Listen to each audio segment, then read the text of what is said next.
Why aggressive people are actually afraid. Jung on strong defenses. You know that guy at work who explodes when you give him even the slightest feedback? Or that friend who gets weirdly defensive when you disagree with her opinion? I used to think these people were just jerks. But the truth is way more interesting. I remember this colleague I once had. Let's call him Mike. Everyone walked on eggshells around him. He'd slam doors, talk over people in meetings, and shoot down ideas before they were even fully explained. Classic office tyrant, right? But here's what blew my mind when I finally understood it. Behind all that aggression was something completely unexpected. Fear. Deep, overwhelming fear. That's what the brilliant psychologist Carl Jung discovered about human behavior. And honestly, once you see this pattern, you'll notice it everywhere. Think about it. Who makes the biggest show of strength? It's not people who are actually secure and confident. It's the people who are terrified of being seen as weak. I started noticing this pattern everywhere. That super aggressive driver tailgating you. They're not displaying confidence. They're revealing insecurity. The person who can't take even mild criticism without lashing out. They're not showing strength. They're showing how desperately afraid they are of being judged. The loudest person in the room is often the most afraid. But afraid of what exactly? Well, that's where it gets fascinating. When someone responds with intense aggression to a minor situation, what's really happening is their brain is detecting a threat that isn't actually there. Something about the interaction has triggered an old wound, an old fear. Let me give you an example. Remember Mike from earlier? After months of walking on eggshells around him, I finally got to know him better during a business trip. After a few drinks, he opened up about growing up with a father who constantly criticized him, who made him feel like nothing he did was ever good enough. And suddenly, his behavior made perfect sense. When people offered suggestions on his work, his brain wasn't hearing. Here's a helpful idea. His brain was hearing his father's voice saying, "You're not good enough." And he would respond with aggression to protect himself from that feeling. The crazy thing is, he had no idea this was happening. These defensive reactions are lightning fast and completely unconscious.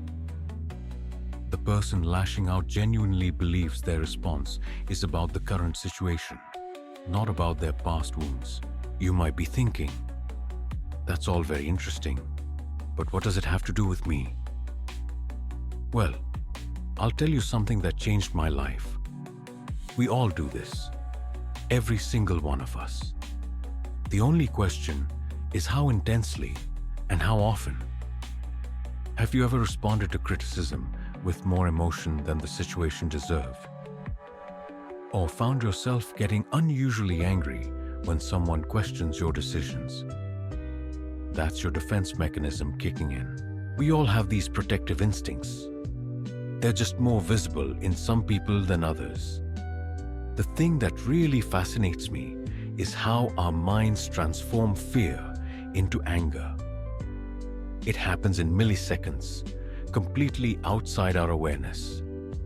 Something triggers a deep insecurity, maybe a fear of being disrespected, rejected, or exposed as inadequate. And rather than feeling that uncomfortable vulnerability, our minds instantly convert it to anger. Why? Because anger feels powerful, vulnerability feels weak. It's that simple. I saw this play out dramatically with a friend of mine who was always the tough guy in our group. He'd mock anyone who showed emotion or admitted weakness. Then one day, his girlfriend broke up with him, and I happened to be the one who was there when it happened. For just a moment, just a flash, I saw raw hurt in his eyes, pure vulnerability. Then, like a switch flipping, it transformed into rage. He punched a wall, stormed out, and spent the next week telling everyone she was crazy, and he was glad to be rid of her. That moment was revealing because I saw the actual emotional sequence happen. Pain, vulnerability, fear, anger. His aggressive response wasn't about strength. It was armor protecting a wounded heart. Understanding this pattern has made me so much more compassionate toward difficult people. That manager yelling about a minor mistake, that family member who turns everything into an argument. I now see the frightened human hiding behind the aggressive mask.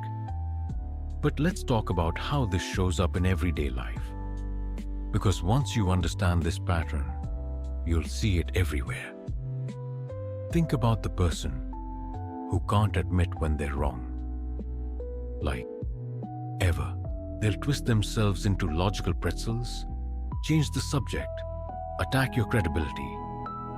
Anything but simply say, "You know what?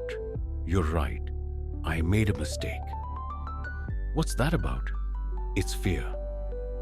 They're terrified that admitting one mistake means they are a mistake, that they're fundamentally flawed or inadequate. Their aggressive defense of being right isn't about the current topic. It's about protecting themselves from that devastating feeling. Or what about the know-it-all who has to be the expert on everything? The person who interrupts, corrects, and dominates every conversation with their superior knowledge. They're not displaying confidence in their intelligence. They're revealing how desperately afraid they are of being seen as unintelligent. Here's what I find most incredible about this whole dynamic. The people with the strongest defenses are often completely blind to them. Ask the office bully why they're so aggressive, and they'll tell you they're just direct or honest, or that others are too sensitive. They genuinely can't see that they're responding from fear. The defense mechanism exists precisely to hide that fear, not just from others, but from themselves. I experienced this myself a few years ago when I got some tough feedback from my boss. She told me a project I'd poured my heart into wasn't meeting expectations. My immediate response? I started listing all the reasons why her assessment wasn't fair, why she didn't understand the challenges, why the timeline wasn't realistic. I was getting increasingly worked up, and then I caught myself. What was I actually feeling underneath all that defensiveness? Pure fear. Fear that I wasn't good enough, that I'd disappoint people, that I'd fail. My aggressive response wasn't about my boss or the project. It was about protecting myself from those painful feelings. That moment of self-awareness was transformative. Once I recognized the fear behind my reaction, I could take a breath, thank my boss for the feedback, and focus on solutions rather than defenses. And this brings me to what I think is the most valuable insight in all of this. Understanding the fear behind aggression completely changes how we respond to difficult people. When someone comes at you with anger, criticism, or hostility, your natural reaction is probably to either fight back or withdraw. But what if instead you could see the fear behind their aggression? I'm not saying you should point it out. That would probably make things worse. But just seeing it changes everything.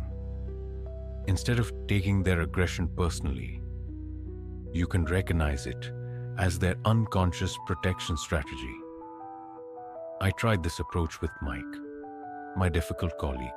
The next time he shut down someone's idea in a meeting, instead of feeling annoyed, I thought, he's afraid right now. And somehow, that simple shift in perspective allowed me to respond with calm curiosity instead of matching his energy.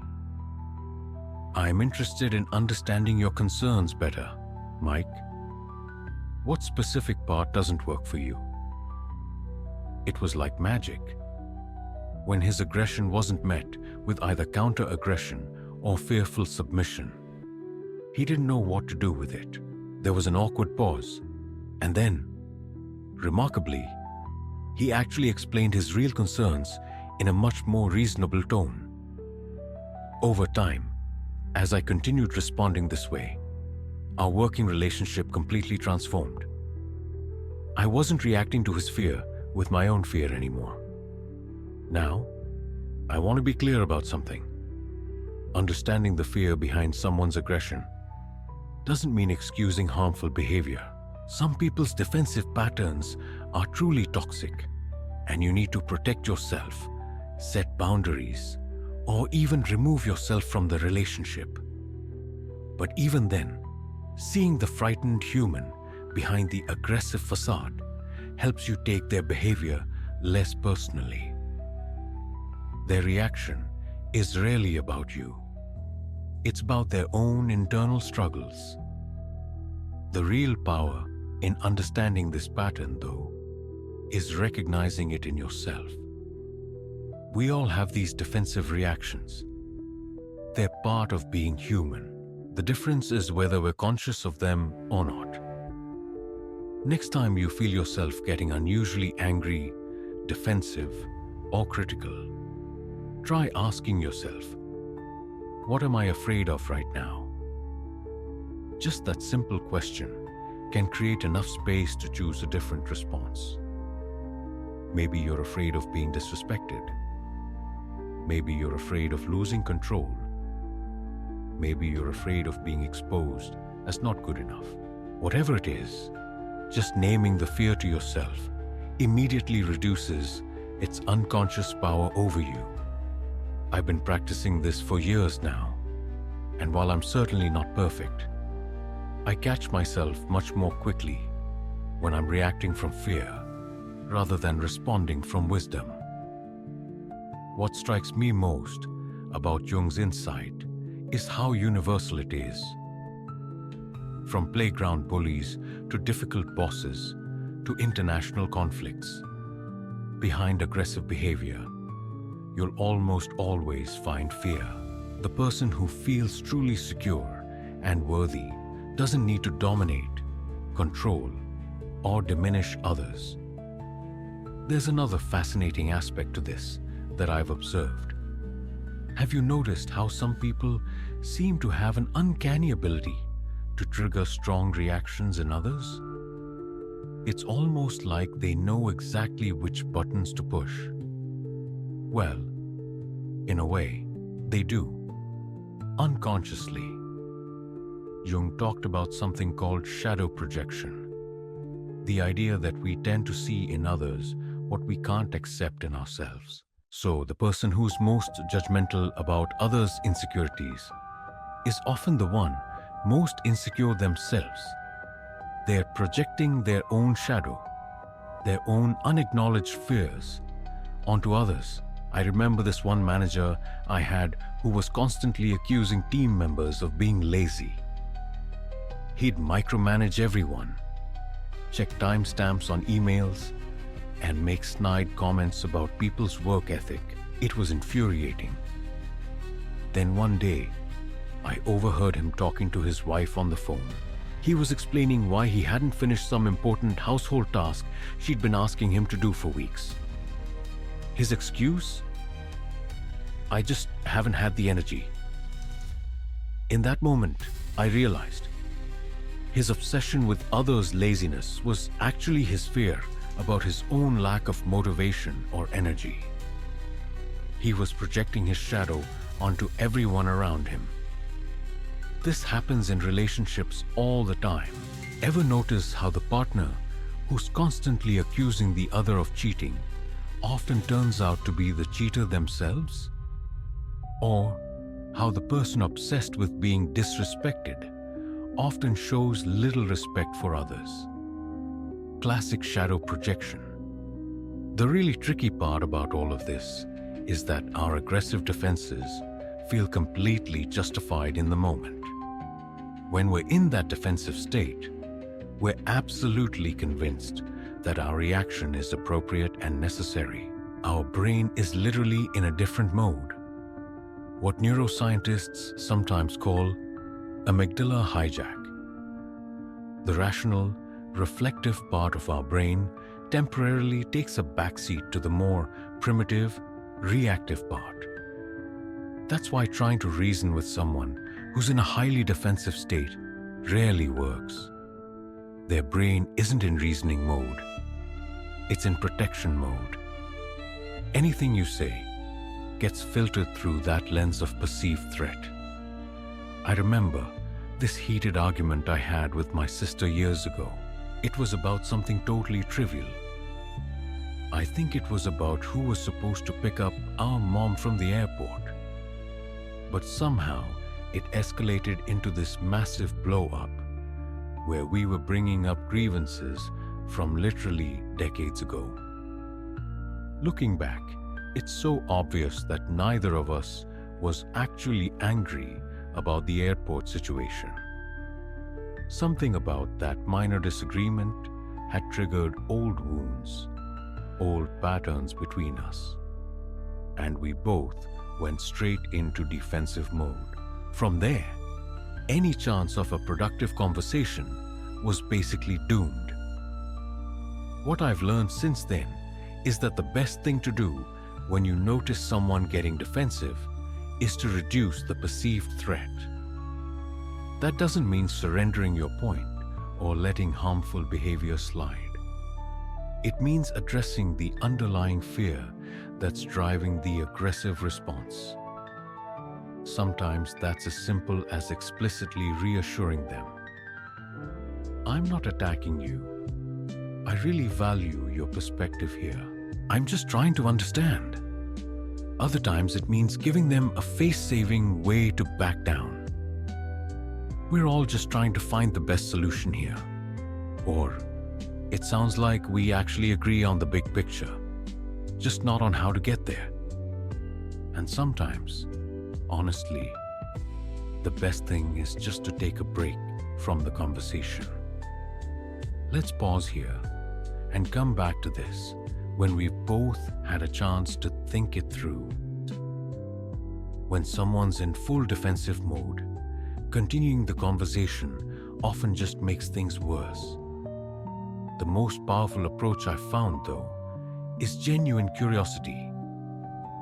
When you respond to someone's defensiveness with authentic interest in understanding their perspective, it completely changes the dynamic. It's almost impossible to maintain an aggressive defense against someone who's sincerely trying to understand you. Of course, this is all much easier said than done. When we're faced with someone else's aggression, our own defenses naturally kick in. Our own fears get triggered. Fears of being disrespected, or not being heard, or losing control of the situation. And before you know it, we're locked in a cycle where both people are reacting from fear rather than responding from clarity. Breaking that cycle takes practice and self-awareness. It means being able to recognize when your own defenses are kicking in and making a conscious choice to respond differently. I found it helpful to think of defensive aggression as a kind of emotional fusion. You can't actually fight the fire directly because that just feeds it more oxygen. Instead, you have to change the conditions that allow the fire to burn. When I look back at the most difficult relationships in my life, the ones that improved anyway. The turning point was always when one of us was able to step out of the defensive cycle and respond with curiosity, compassion, or calm instead. That doesn't mean it's always your responsibility to be the bigger person. Sometimes the healthiest thing is to set a boundary or even remove yourself from the relationship entirely. But when the relationship is important to you, understanding the fear behind aggression gives you a much more effective way to address the real issue. So the next time you encounter someone being unnecessarily aggressive, remember, you're likely witnessing their fear, not their strength. That perspective won't just help you respond more effectively. It might just be the compassion they need, but don't know how to ask for. And if you found this helpful, hit the like button and share your experiences in the comments. I'm especially curious. Where have you noticed this pattern in your own life? Have you ever caught yourself reacting aggressively when you are actually feeling afraid? Remember, recognizing these patterns isn't about judging ourselves or others. It's about understanding the beautiful, complex, sometimes messy experience of being human. We're all just doing our best with the emotional tools we have. Sometimes the most powerful thing we can do is to see past someone's difficult behavior to the wounded, frightened human beneath, and to respond to that person instead of to their defenses. In doing so, we create the possibility of genuine connection and growth, both for them and for ourselves.